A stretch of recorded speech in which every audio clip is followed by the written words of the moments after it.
this YouTube channel. Pagi semuanya. Untuk materi per minggu ini di ILM, ingin saya sampaikan terkait dengan the power of communication, Horenzo. Nah, untuk Horenzo sendiri itu apa sih sebenarnya? Horenzo ini dari singkatan ya, singkatan dari Hokoku, ini bahasa Jepang, Hokoku yang artinya to report, Renraku yang artinya to communicate atau to inform, dan Sodan yang artinya to consult. Apa aja ini bedanya nih? Nah, kalau untuk Hokoku itu sendiri, itu hubungan antara atasan dan bawahan, di mana ketika ada instruksi dari atasan, nah ini nanti dari bawahan ketika instruksinya sudah selesai atau sudah on progress, dia melakukan report. Nah, untuk Renraku itu sendiri itu adalah ketika ada pekerjaan yang dilakukan dan berhubungan dengan beberapa departemen atau beberapa tim atau cross functional team, itu maka akan dilakukan communicate atau informasi antar tim. Lalu selanjutnya, consult sendiri ini bisa diartikan untuk konsultasi antara atasan dan bawahan atau ke rekan kerja yang sudah berpengalaman. Untuk untuk detailnya seperti ini ya. Nah, untuk Hokoku sendiri itu laporan kemajuan suatu aktivitas yang tugas yang diberikan ya, yang tadi saya infokan, yaitu yang diinformasikan itu fakta, metode, tujuan, lalu poin-poin utama yang diperlukan dalam laporan. Nah, biasanya isinya itu ada what, who, when, where, why, how many, atau how much. Gitu ya. Kalau di Japanese culture, biasanya progress dulu yang diinformasikan baru resultnya. Gitu. Kenapa pelaporan itu penting? Nah, karena perusahaan itu kan suatu organisasi ya. Ketika nanti ada instruksi dari dari atasan kita, itu kita perlu menginformasikan progres suatu instruksi tersebut ke atasan kita simultaneously. Bisa daily, bisa 2 hari sekali, atau bisa weekly gitu. Nah, yang perlu dilakukan itu apa? Yang perlu dilaporkan itu apa aja? Misalnya ada isu pada saat pengerjaan isunya apa? Itu what? Lalu impact terhadap isu itu apa? Lalu summary-nya. Kalau bisa, kita siapkan juga countermeasure-nya. Countermeasure itu misalnya ada 2 ya. Yang pertama countermeasure secara permanen. Yang kedua yang pertama countermeasure secara temporary. Yang kedua countermeasure secara permanen. Apa sih yang temporary itu? Temporary itu yang bisa kita lakukan sesegera mungkin untuk menutup isu tersebut. Nah, kalau misalnya countermeasure secara permanen, itu apa yang bisa kita lakukan untuk memprevent atau mencegah isu itu terjadi atau terulang lagi di masa depan. Seperti itu. Dan kita juga perlu tahu untuk mencari countermeasure-nya, kita harus mencari root cause-nya dulu dan background-nya seperti itu. Nanti baru kita laporkan menurut kita, opini kita itu seperti apa sebaiknya, gitu ya. Nah, ini contoh dari levelingnya, staff leveling di yang biasanya ada di perusahaan dari staff, lalu ada supervisor, di atas dengan supervisor ada manager, di atas manager ada director, dan di atas director ada board of director, seperti itu. Ini yang tadi saya infokan juga, kenapa harus melaporkan Lorenzo ini kan interaksinya adalah vertikal ya, dari atasan memberi instruksi, dari bawahan melaporkan perkembangan dan juga hasil pekerjaan secara terperinci gitu. Nah, untuk langkah penting dalam pelaporan itu yang pertama, kita melaporin dulu nih sebelum pekerjaan rutin kita lakukan. Lalu kalau misalnya ada yang kurang pasti secara tindakan kita, ya kita laporin aja dulu. Ini saya kurang yakin, tapi saya punya suggestion apa gitu ya. Terus untuk laporannya bisa dibilang dari hal yang paling priority dulu. Priority itu istilahnya ada yang urgency dan immediate dulu. Baru nanti ke yang agak low priority. Lalu sebelum melaporkan masalah yang rumit kan biasanya kita temukan bahwa kita punya isu yang lumayan complicated. Nah, kita bikin dulu tuh apa namanya benang merahnya. Kita summary dulu penyebabnya apa sebenarnya, terus nanti relationnya kemana aja, impactnya misalnya isunya A, tapi dia impactnya ke B, C, D, E, F gitu. Nah, itu perlu di list up juga semuanya gitu. Lalu dipisahkan ya tadi yang saya bilang itu antara fakta, objektif dan juga subjektif. Gimana subjektif ini yang berhubungan dengan opini dan perasaan kita gitu ya. Jadi kalau misalnya kita bilang sebenarnya bukan fakta yang aktual di lapangan, tapi lebih ke perasaan kita, kesel nih sama mbak ini misalnya gitu ya, karena ngejar-ngejar terus gitu. Nah, ini tuh udah termasuk yang subjektif. Dan sebenarnya itu juga bukan hal yang nggak penting, tapi bisa bisa menjadi penting ketika ada hal-hal yang atau ada apa namanya sorry, ada agreement-agreement yang memang butuh untuk informasi subjektif ini. Jadi kalau bisa memang yang subjektif ini perlu dilaporkan juga gitu ya di saat-saat tertentu. Lalu biasakan laporkan setiap hari gitu. Lalu setelah Horenzo, kita lanjut ke Renraku. Renraku yang tadi saya bilang, ketika ada pekerjaan yang berhubungan dengan cross-functional team atau departemen lain, ini kita perlu melakukan Renraku. Baik pekerjaan itu impact-nya secara direct atau indirect ya. Tuh. Nah, untuk Renraku sendiri kita harus siapkan data-datanya tuh ya expected result-nya gitu kan. Apa sih yang kita butuhkan dari tim tersebut gitu. Lalu kasih tahu juga root cause, background, dan current condition-nya kayak gimana gitu. Supaya cross-functional team juga mudeng nih gitu kan. Apa sih yang dibutuhkan apa? Kenapa mereka diminta untuk melakukan hal tersebut gitu. Nah, ini harus dikasih tahu. Lalu kita juga harus confirm bahwa tim atau PIC tersebut itu menerima message-nya dengan baik. Apakah expected result-nya sudah memiliki understanding yang sama, lalu root cause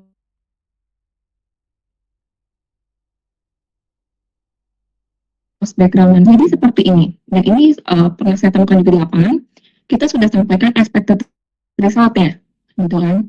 Dan mereka sudah satu understanding yang sama untuk expected result-nya. Tapi ketika pengertian background dan root cause-nya berbeda, expected result-nya ternyata bisa menjadi hal yang berbeda gitu dibanding yang kita harapkan. Nah, ini perlu hati-hati juga ya. Jadi kenapa perlu hati-hati? Karena supaya nanti kita kan ini ada functional team, di mana kita juga butuh effort dari tim lain. Nah, ketika kita tidak menyampaikan dengan detail dan dengan baik, dan ketika kita menerima resultnya itu salah, artinya ada effort tambahan yang harus dilakukan oleh tim tersebut untuk melakukan pekerjaannya itu kembali, gitu ya. Jadi harus hati-hati ketika kita ada hubungan atau impact pekerjaan ke departemen lain atau tim lain, gitu. Nah, apa aja yang harus kita laporkan gitu kan, atau kita komunikasikan? Ya tadi seperti sebenarnya sama kayak Hokoku ya, itu siapa PIC-nya gitu kan, terus isunya apa, terus kapan terjadinya, gimana terjadinya, lalu kapan terjadi dan due date-nya kapan, why itu reason atau juga root cause atau juga background-nya, lalu how kronologinya itu seperti apa, berapa banyak, dan how much itu biasanya lebih ke budgeting ya. Dan ini biasanya rada jarang terjadi di kita ya, gitu. Cuman kalau misalnya memang butuh perlu diinformasikan juga. Nah, ini untuk 7 langkah penting untuk cara Renraku itu selesaikan dulu masalah penting sebelum pekerjaan. Terus kalau pesannya kurang jelas gitu kan, kalau kita nih bikin apa namanya pesannya gitu ya, atau pengen infoin ke tim lain, coba kita baca dulu. Ini ngerti nggak ya kira-kira orangnya, kalau saya memposisikan sama menjadi orang itu, kira-kira kalau saya dikasih message ini ngerti nggak? ringkas enggak, atau bisa ambigu enggak ceritanya. Nah, itu yang perlu dicari dulu, diperhatikan. Terus kalau misalnya kita udah dikasih contoh dari atasan, ikutin aja dulu contohnya. Terus kalau ternyata PIC yang kita targetkan itu lagi nggak ada gitu ya, lagi cuti atau lagi sakit atau kayak gimana, nah kita bisa titipin ke teman satu timnya. Cuman ketika udah dititipin ke teman satu timnya, nanti kalau misalnya si PIC target itu sudah available lagi, nah kita perlu apa namanya mastiin si PIC target ini terima pesan kita enggak, yang tadi ya, mudah nggak sama target yang kita harapkan, mudah nggak sama background-nya apa, root cause-nya apa, current condition-nya apa, gitu ya. Terus untuk kita sebagai yang penerima pesan, misalnya kita yang dititipin pesan atau misalnya kita yang dihubungin dari tim lain, nah kita juga ikuti prosedur yang diminta dari tim tersebut. Nah kalau bisa, karena kita juga sebagai penerima pesan, kita juga perlu confirm gitu, yang tadi 5W 3H-nya itu benarnya PIC-nya kan ya, terus isunya apa, terus kapan dan gimana terjadinya gitu ya, lalu reason-nya apa, terus kronologinya kayak gimana. Nanti kita confirm supaya kita juga nggak ada rework lagi nanti gitu ya, supaya kita oh dalam sekali pekerjaan sudah resultnya sudah sesuai dengan harapan yang diharapkan oleh tim tersebut. Nah, kalau pesannya itu bersifat urgent atau immediate, infokan langsung aja ke orang berkaitan gitu. Misalnya ternyata orangnya nggak ada nih, teman satu timnya. Nah, ini kita bisa apa namanya escalate ya. Jadi nggak titip ke teman-teman lagi takutnya lupa, escalate ke atasan kita untuk atasannya itu menghubungi atasan tim bersangkutan gitu. Karena memang kita ada yang sifatnya urgent. Jadi tim yang dari atasan tim yang bersangkutan itu nanti bisa nunjuk PIC yang kira-kira capable dengan apa harapan result kita gitu ya. Misalnya PIC-nya nggak ada gitu. Nah itu bisa salah satu caranya. Lalu waktu yang baik untuk menghubungi adalah ketika setiap tahap pekerjaan selesai dilakukan. Oke, itu untuk raku. Selanjutnya kita masuk ke sodang. Sodang itu konsultasi. Konsultasi ini kapan dilakukannya? Konsultasi ini ketika kita harus melakukan apa namanya ada isu gitu kan ya. Tapi kita nggak tahu nih yang harus kita lakukan atau harus kita decide itu seperti apa. Kita masih gampang gitu. Apa yang harus kita lakukan? Nah ini bisa konsultasi ke cari dulu temen yang kira-kira udah berpengalaman gitu. Ditanyain, ini tapi masalah ini. Kira-kira kalau misalnya biasanya dulu pernah ada masalah yang sama atau enggak? Kalau misalnya ada gitu kan, dulu gimana apa menindaklanjutinya? Nah, kalau misalnya ternyata dari temennya juga nggak bisa apa namanya nggak bisa ngasih masukan, baru kita cari ke atasan gitu ya. Tapi kalau bisa ya kita udah punya sebelum ke atasan itu kita udah punya kira-kira yang kita propose itu apa dulu. Jadi jangan kosongan gitu ya. Kalau udah mau ke atasan itu kita sudah punya proposi yang mau kita propose apa, merit dan meritnya seperti apa. Gitu ya. Nah ini tadi ya saya bilang saya bikin situasinya ya sebenarnya sama ya kayak nggak jauh beda sama ya koko sama aku juga ya situationnya, current conditionnya, root cause-nya seperti apa, impact dan isunya seperti apa. Lalu nanti tinggal dijelasin aja masalahnya secara rinci dan kronologisnya juga. Terus nah ini yang tadi saya bilang, selesaikan dulu masalahnya menurut diri sendiri. Nah kita harus tahu dulu nih, menurut kita opsi-opsi yang bisa kita lakukan tuh apa aja gitu kan. Misalnya A, B, C, D. Nah nanti dicari meritnya. Meritnya misalnya A, oh butuh effort lebih, yang B tapi ini lebih efisien gitu, tapi demeritnya itu meritnya itu lebih efisien, demeritnya itu ternyata butuh apa namanya butuh effort lebih. Nah kalau yang misalnya solusi yang kedua gitu, meritnya nggak butuh effort lebih, cuman untuk apa nih demeritnya yang butuh waktu lama gitu untuk pengerjaannya gitu. Nah, terus ya tadi ya, minta nasihat atau atasan atau dari rekan kerja gitu ya. Nah, tadi sama, terus, nah ini untuk, sorry, untuk langkah-langkahnya yang minta saran dari orang lain yang tadi ya, yang tidak bisa mengatasi masalah, konsultasi dengan yang menurut Anda, menurut kalian itu bisa punya wewenang gitu ya. Terus ya tadi meminta saran pertama-tama dipikirin dulu, terus pahami juga kalau misalnya atasan itu bilangnya enggak, yang kamu propose itu kurang baik gitu kan, tapi ternyata atasan punya perspektif lain. Nah coba dipikirin dulu gitu, kenapa sih atasannya ngomong enggak.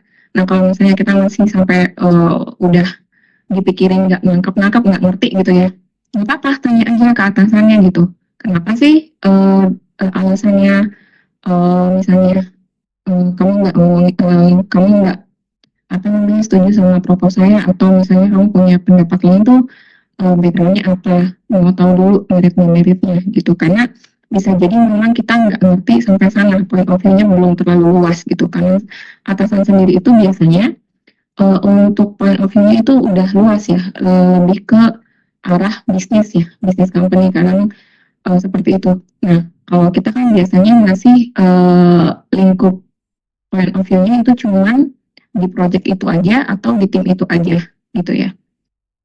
Terus disiapin juga referensi dan data-datanya, ini pasti diperlukan ya. Pasti nanti pada saat di kalian konsultasi itu ada pertanyaan-pertanyaan dari orang tersebut yang mereka nggak pahami, karena mereka kan nggak terjun langsung ke masalah kalian atau ke proyek kalian gitu kan. Nah ini harus disiapin dulu ya. Jadi harus mengerti dulu secara backgroundnya, secara detailnya gitu. Jangan cuma helikopter view aja gitu.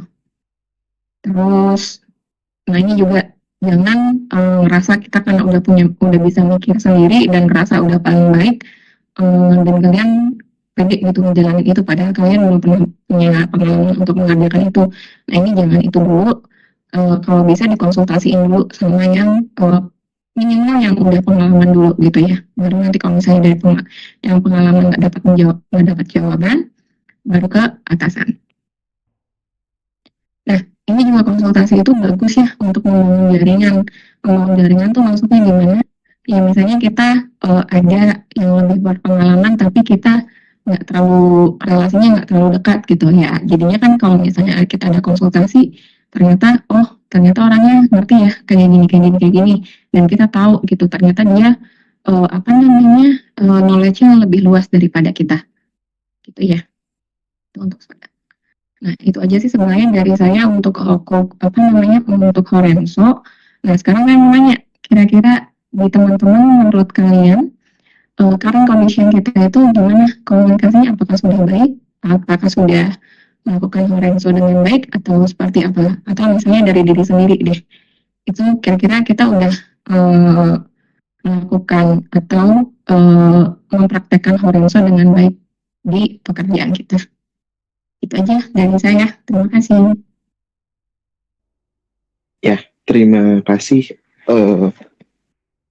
atas kesempatannya. Mungkin saya ucapkan terima kasih juga kepada Cimeri atas pemaparan materinya yang sangat luar biasa dan insightful ya, Ci, terkait dengan Horenso ini, di mana memang untuk komunikasi sendiri bagi aku sekarang kondisinya, apalagi kita gitu ya, komunikasi itu menjadi peran yang penting, tapi kadang itu menjadi unsur yang kadang kita tuh nggak tahu cara mengatasi komunikasi dengan baik itu seperti apa, cara menyampaikan komunikasi yang tepat itu seperti apa, kadang itu menjadi suatu tantangan tersendiri gitu. Dan memang sistem Horenso ini suatu sistem komunikasi yang dari Jepang gitu, yang memang secara budaya sebetulnya agak berbeda dengan kita sebagai orang Indonesia mungkin ya, Cie. Dan ini juga menjadi satu hal yang ingin saya tanyakan juga kepada Cimeri gitu, terkait dengan metode komunikasi ini. Kan sebetulnya kalau kita sekarang ngelihat orang Indonesia sendiri gitu ya, Ci, itu kan banyak yang kayak ada rasa sungkan dan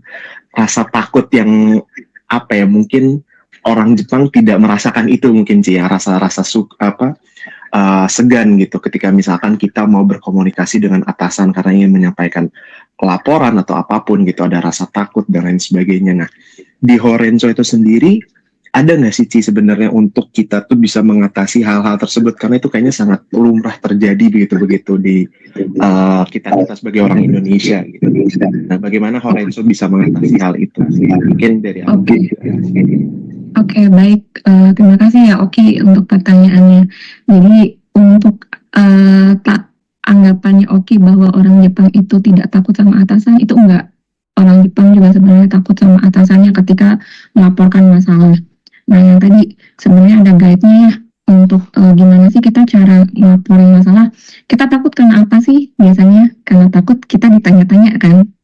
Betul nggak? Biasanya karena itu ya, ditanya-tanya tapi kita nggak tahu jawabannya ketika di-challenge sama atasan kita. Nah itu balik lagi ya ke yang ini, kita harus sudah nyiapin datanya dulu Ki. Misalnya siapa PIC-nya, siapa yang melakukan gitu kan, misalnya sudah terjadi.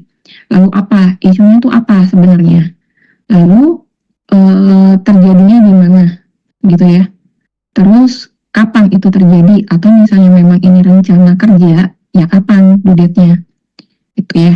Lalu why, kenapa itu bisa terjadi, backgroundnya apa, reasonnya apa, root cause-nya apa, atau misalnya tadi akan dilakukan, kenapa harus dilakukan gitu ya, cari reasonnya. Terus how itu kronologi yang sudah terjadi ya, bagaimana sih terjadinya, atau kalau misalnya sudah masuknya ke rencana kerja gitu atau yang akan dilakukan, ya gimana cara melakukan itu secara detail gitu, dipikirkan matang-matang gitu ya. Dan ini lanjut lagi ke how many itu bisa dibilang ya, how many bisa jadi berapa lama, bisa jadi berapa banyak orangnya, bisa jadi apapun itu how many. Lalu how much, kalau oke kan karena di marketing ya, nah ini pasti penting nih dihitung juga how much kira-kira impact-nya, atau misalnya yang sudah terjadi itu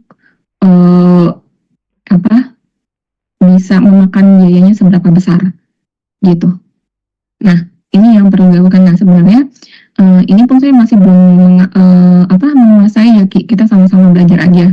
Yang paling sulit memang di how-nya ini ya, how dan juga why-nya gitu. Kita harus cari tahu dulu kira-kira misalnya kita melakukan hal itu, nanti impact-nya kemana aja, kita harus pikirkan matang-matang. Lalu kalau yang how itu sendiri, itu ya step by step-nya gitu. Gimana sih melakukannya? Kadang kita harus baca lagi gitu. Ini ada yang ada yang ketinggalan atau enggak ya? Gitu. Jadi harus terperinci.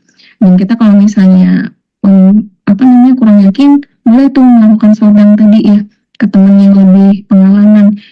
Coba deh kamu baca yang ini, kira-kira misalnya kamu dihadapkan dengan situasi kayak gini gitu ya, kira-kira yang ini udah cukup belum ya? Saya sih rasanya udah cukup gitu. Ada yang kurang nggak ya? Gitu. Boleh ngelakuin kayak gitu sebelum kita ke atasan gitu. Dan saya rasa ya ini memang perspektif saya ya. Saya ngeliat di level ini kayaknya atasan kita juga nggak yang menakutkan banget kok Ki. Jadi harusnya nggak segitu nggak begitu takut lah kita harusnya menghadapi atasan kita baik-baik kok di sini ya. Kecuali di luaran ya, saya juga nggak tahu kalau di luaran gitu. Mungkin udah menjawab belum Ki dari pertanyaannya? Ya, siap. Udah menjawab Ci terkait dengan pertanyaannya. Berarti memang balik lagi ke kita menyiapkan tadi ya, kronologinya, reasonnya seperti apa gitu ya. Tapi jadi ini juga sih Ci, maksudnya ketika kita menyampaikan komunikasi itu kan kadang walaupun kita udah prepare nih Ci, cuman kadang kan masih ada aja gap untuk terjadinya misinformasi, apalagi kan sekarang kita banyak komunikasi itu melalui WhatsApp gitu ya Ci, yang kadang kan gitu by chat. Nah kalau di Renraku ini tuh ada nggak sih di Horenzo gitu? Apa ada metode yang memang disarankan kayak kita lebih baik berkomunikasi itu secara langsung gitu dibandingkan untuk sekarang gitu zaman teknologi menggunakan chat, atau ada preferensi lain kan mungkin dari Cimeri gitu untuk supaya tidak terjadi miskomunikasi yang sekarang bisa terjadi begitu mudah karena kita melalui chat gitu Ci. Oke. Sebenarnya karena teknologi kita udah semakin maju ya, oke, ini dari perspektif saya sebagai project manager ya, tapi ya better sebenarnya memang melakukan informasi 5W3H ini itu pertama dari email gitu kan. Ini kalau misalnya memang secara bisnis profesional ya, atau kita mau ada track recordnya gitu. Yang pertama harus dari email, tapi kan email biasanya jarang ya orang buka gitu. Nah, ketika kita sudah menyampaikan lewat email, kita confirm lagi by WhatsApp. Gak apa-apa dari WhatsApp dulu gitu kan. Cuman memang yang saya sarankan itu yang pertama, walaupun by email kita nggak personal email, oke. Kita emailnya itu misalnya memang ada related ke tim lainnya, itu memang harus di sisi orang-orang yang berkaitan atau orang-orang yang memang berwenang untuk paham situasi tersebut. Misalnya, Oki mau menyampaikan untuk proyek yang sedang berjalan gitu kan ke Pak Farid misalnya gitu. Nah, Oki tetap harus CC Peter sebagai atasannya Oki, tapi juga tetap harus sisi Pak Freddy sebagai VP Project, atau misalnya saya juga boleh di sisi untuk yang memang berkaitan langsung dengan project deliverable seperti itu. Nah, kalau misalnya memang dari email itu belum dapat tanggapan, kita pindah ke WhatsApp. Nah, WhatsApp-nya yang diharapkan Oki itu seperti apa? Apakah respon dari Pak Farid aja atau respon dari orang-orang yang bersangkutan gitu, misalnya dari Pak Freddy juga, dari saya juga gitu. Nah, kalau misalnya memang berharap respon dari beberapa PIC, nah kalau bisa itu untuk melakukan komunikasinya di grup, jangan private chat. Jadi kalau misalnya pun nanti ditanyakan atau misalnya nanti ada yang kelewat, kita udah punya apa namanya recordnya loh. Ini saya udah nyampein di grup gitu kan. Nah, kalau misalnya dari grup atau dari email memang sulit dipahami data-datanya, udah set meeting aja. Kalau misalnya memang itu sifatnya urgent dan immediate, langsung set meeting di hari tersebut. Kalau misalnya menurut oh 2-4 jam ke depan saya masih belum dapat respon, padahal sifatnya urgent, besok kita harus udah mulai apa namanya eksekusi gitu kan, langsung bisa meeting di hari itu juga gitu. Menurut saya sih kayak gitu ya Ki. Tapi kalau misalnya memang sifatnya nggak urgent atau nggak immediate, itu boleh dibikin jeda menurut yang relevan beberapa hari. Misalnya ternyata butuhnya sampai minggu depan gitu kan ya. Sekarang hari Senin, tapi sampai Rabu atau Selasa kok saya masih belum dapat respon gitu. Sedangkan kalau misalnya nanti takut dapat respon itu saya harus ada perbaikan data lagi, itu saya harus makan waktu berapa lama. Nah, itu harus ditarik mundur gitu. Kira-kira misalnya harus eksekusi di hari Senin besok, Senin minggu depan, sedangkan di hari Rabu belum dapat belum dapat responnya, butuh 1 harian untuk ngerjain feedback dan juga harus reconfirm ulang, berarti maksimal harus punya jawaban di hari Kamis gitu kan. Nah, kalau di hari Rabu belum ada tanggapan, langsung Pak Farid, Pak Fred, mohon maaf bisa kita set meeting nggak di hari Kamis, karena saya butuh informasinya di hari Senin, sedangkan saya takutnya nanti setelah meeting ada feedback yang harus saya selesaiin dulu pekerjaannya di hari Jumat. Nah, bisa di-set seperti itu, Oki. Udah menjawab ya? Oke, Ci. Siap, menjawab kok, Ci. Terima kasih, Ci, atas jawabannya. Sama-sama, Oki. Oke, baik. Terima kasih banyak Kak Oki dan juga Mbak Mary ya. Kita lanjutkan ke penanggap berikutnya, ada Kak Jonas Alvin, silakan untuk memberikan tanggapannya terhadap materi yang dibawakan oleh Mbak Mary ya. Oke, sebelumnya thank you buat Mbak Mary udah ngasih pemaparan materi yang sangat insightful ya. Mungkin di sini aku ada satu pertanyaan dari penerapan Horenzo sendiri. Ada nggak sih kayak tolak ukur atau mungkin sukses parameter yang bisa dibilang di mana kalau Horenzo ini telah berhasil diterapkan gitu di suatu perusahaan? Mungkin itu pertanyaan aku, Mbak Mary. Itu sebenarnya jawabannya, pertanyaan makasih ya Jonas ya. Dan jawabannya sangat simpel, tolak ukurnya itu ya satu, kita punya understanding yang sama, itu aja. Dan punya tujuan dan result yang sama, that's it, tolak ukurnya. Cuman untuk menggapai itu biasanya agak sulit, yang perlu dilakukan ya. Begitu Jonas. Oke, Mbak Mer. Berarti cukup hanya 2 itu ya, Mbak? Nggak ada kayak misalnya survei atau gimana yang bisa kita ukur. Misalnya rata-ratanya udah capai 4 dari 5 gitu. Itu kan misalnya untuk target pekerjaannya itu ya memang ada 5 task gitu kan. Nah, kalau misalnya dibilang sukses ya berarti sukses sukses yang dimaksud bonus itu apa? Misalnya ada task misalnya apa ya? Deliver apa? Deliver SSO gitu kan. Nah, deliver SSO-nya sendiri itu definisinya apa? Ya itu di breakdown dulu definisinya kayak gimana. Nah, kalau misalnya sukses rate-nya yang menurut kita itu sukses rate itu baik ya, deliverables-nya sesuai dengan harapan user, nah itu udah sukses. Cuman kalau misalnya yang ini itu memang apa namanya pengertian sukses rate-nya itu bukan dari survei atau kayak gimana, karena nggak mungkin kita setelah melakukan pekerjaan ini terus disurvei gitu, ini udah selesai belum gitu, enggak. Tapi memang betul dilakukan evaluasi, apakah pekerjaan kita itu sudah sesuai dengan plan yang plan bisnis yang sebenarnya udah apa namanya direncanakan di beberapa bulan yang lalu. Kalau ternyata belum, ya kenapa, dicari tahu gitu sih. Cuman untuk itu kan memang apa namanya point of view-nya terlalu besar ya. Maksudnya itu udah ke bisnis point of view. Kalau yang ini saya maksudnya yang saya maksudkan di sini, yang saya targetkan itu lebih ke tim dulu, tim sama cross functional team sih. Jadi sebenarnya untuk surveinya bukan targetnya itu, sebenarnya yang penting orang-orang yang bekerja dengan kita, baik itu satu tim atau internal team atau cross functional team, itu mempunyai understanding yang sama dan tujuan atau goal yang sama, lebih ke sana gitu. Oke, mungkin sudah cukup menjawab sih Mbak. Thank you Mbak.